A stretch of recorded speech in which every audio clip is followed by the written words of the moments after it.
ये विवाद आप जानते हैं इंटरनेशनल हो गया है। कतर, कुवैत और ईरान ने भारतीय राजदूतों को तलब करके विरोध जताया है।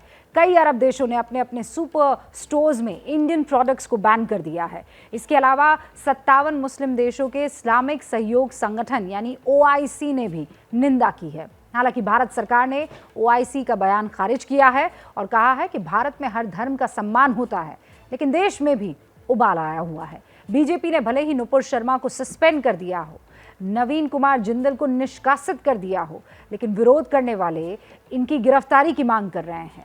रिपोर्ट देखिए।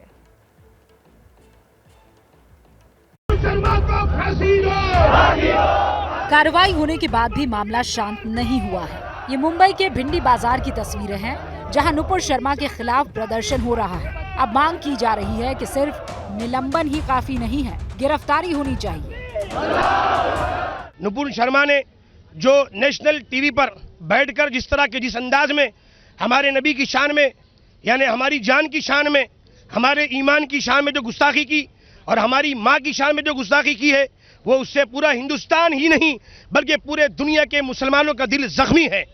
और हम पहले ही दिन से हुकूमत से मुतालबा करते आ रहे हैं कि उस पर फौरी सख्त से सख्त, कड़ी से कड़ी कार्रवाई की जाए, उसको गिरफ्तार किया जाए, ऐसे चैनल पर पाबंदी लगाई जाए, उस एंकर पर पाबंदी लगाकर उसको गिरफ्तार किया जाए।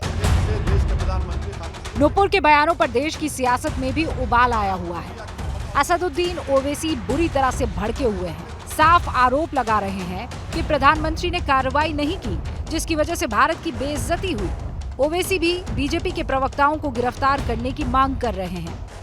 भारत के मुसलमानों को उनकी आवाज को नहीं सुनना प्रधानमंत्री की, ये प्रधानमंत्री भारत के मुसलमानों की नहीं बल्कि भारत के शहरियों की बेइज्जती कर रहे हैं। हम 10 दिन से पुकार रहे हैं, FIR रजिस्टर कराने के, एक्शन लीजिए, एक्शन लीजिए, मगर आप अब एक्शन किस पे लेते? कानपुर पे एक्शन लेते जहां पर 34 मुसलमानों पर NSA लग गया, और आपके स्पोक्स पर्सन आराम से अपने घर में बैठिए, कोई उन पर एक्शन नहीं लेगा। हम ये डिमांड करते हैं कि सिर्फ सस्पेंशन नहीं बल्कि उस नेशनल स्पोक्स पर्सन को इमीडिएटली अरेस्ट किया जाना चाहिए। नुपुर शर्मा के निलंबन की कार्रवाई को ओवैसी खाड़ी देशों के दबाव में लिया गया फैसला बता रहे हैं। ओवैसी ने आज एक और बड़ा आरोप लगाया और ये कह दिया कि जब से भारत में ज्ञानवापी का मुद्दा चला है, तब से सऊदी अरब भारत को महंगा तेल दे रहा है।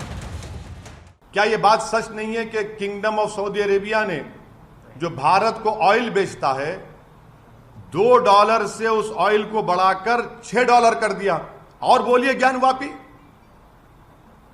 और बोलिए, बोलिए और बोलिए, गालियां दीजिए मुसलमानों को, इस्लाम को। अब ये अमेरिका को रेट नहीं बढ़ा, सऊदी अरेबिया ने ऑयल बेच, वही रेट पे बेच रहे हैं। भारत को $2 से $6 कर दिए। प्रधानमंत्री कौन सी फॉरेन पॉलिसी आपकी? ओवैसी के इस दावे में कितना दम है पता नहीं, लेकिन फिलहाल बीजेपी के प्रवक्ताओं को गिरफ्तार करने का दबाव जरूर बना हुआ है। आज all India Muslim personal law board ने भी बयान जारी कर गिरफ्तारी की मांग की। पैगंबर इस्लाम पर अपमानजनक और अशोभनीय टिप्पणी करने वाले भाजपा सदस्यों को पार्टी से निलंबित करना पर्याप्त नहीं है। कड़ी सजा और प्रभावी कानून आवश्यक है।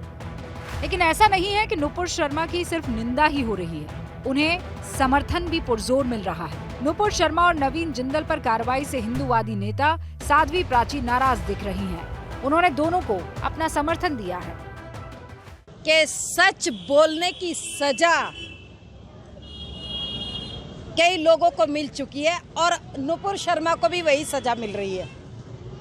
लेकिन याद रखना, सच परेशान तो हो सकता है लेकिन पराजित नहीं होता। आज हर सनातनी नुपुर शर्मा के साथ है। मैं भी नुपुर शर्मा और भाई नवीन जिंदल के साथ हूँ और सरकार से कहना चाहती हूँ, हिम्मत है तो जरा ओवैसी को गिरफ्तार करके दिखाओ। और ऐसे ही वो विरोध करते हुए ओवैसी का भी नजर आई। ABP न्यूज आपको रखे आगे।